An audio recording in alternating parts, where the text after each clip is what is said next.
नमस्कार मित्रांनो, मी अक्षय पवार. मुख्यमंत्री माझी लाडकी बहीण सुरू आहे.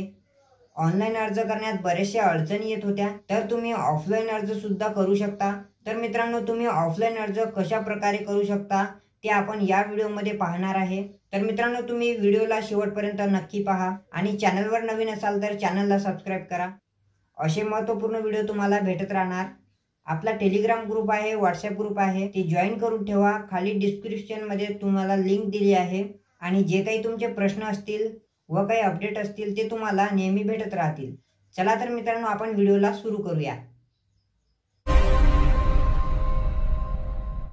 मित्रांनो, तुम्ही इथं पाहू शकता मुख्यमंत्री माझी लाडकी बहीण योजना अर्ज.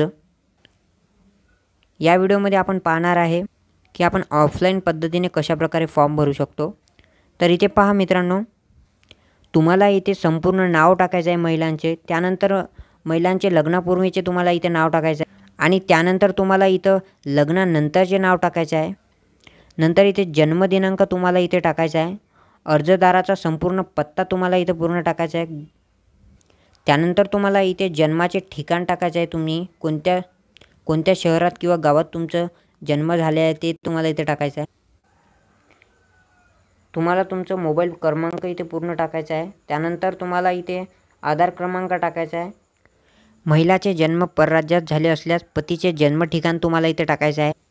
त्यानंतर मित्रांनो, इथे एक महत्त्वाचा मुद्दा पहा. इथे शासनाच्या इतर विभागामार्फत राबविण्यात येणाऱ्या आर्थिक योजनेचा लाभ घेत आहेत का? तर मित्रांनो, याचा म्हणजेच मित्रांनो, तुम्ही जर कोणत्या इतर योजनेचा लाभ घेत असेल तर तुम्हाला इथे हो करायचं आहे. जर नाही घेत असेल तर तुम्हाला इथे नाही करायचं आहे.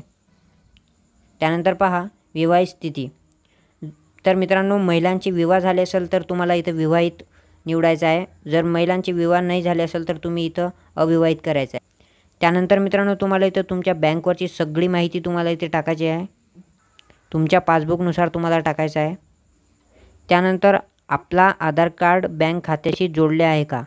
जर मित्रांनो तुमचा आधार कार्ड बँक खात्याशी जॉईन असेल तर ते तुम्हाला हो करायचं आहे. जर नाही असेल तर नाही करायचं आहे. तर मित्रांनो, तुम्ही अशा पद्धतीने हा फॉर्म भरू शकता.